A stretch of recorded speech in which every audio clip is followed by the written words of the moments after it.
سیستانی دوستان عزیز که خیلی شما از او تقلید میکنید، میدانید که خمس او چقدر در سال؟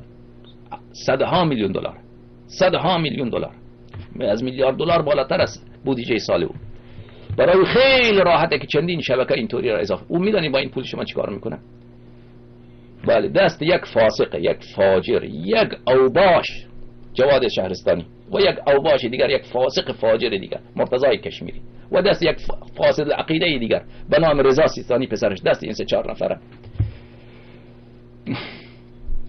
که جواد شهرستانی من از خودش شنیدم با یک واسطه که ثلث خمسش را میداد به خامنه‌ای میده، ثلث خمس سیستانی را میده به خامنه‌ای، یعنی به یک کافر مطلق، به یک نجس، به یک سگ. شما به من بگویید راه خدا همینه؟ رضا امام زمان علیه السلام همینه که اون کسی که ما کفرش را ثابت کردیم شما بیا ثلث مال امام عصر علیه السلام را به او بده؟ شما شیعیان ساده که حجت خدا نائب خدا، نائب امام زمان علیه السلام به اون ندهیم مجزیه.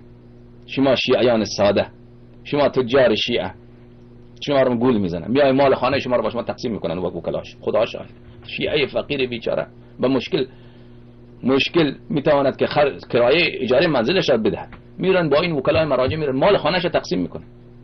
این بی شرما بی حیا، ثلث نصفش هم مال اون خود وکیله، به اون که نمیگه که ثلثش مال منه. ای خدای پاک به نام دین خدا، این فساق، این فجار، این ملاحده چه کارهایی که میکنن، چه کارهایی که میکنن.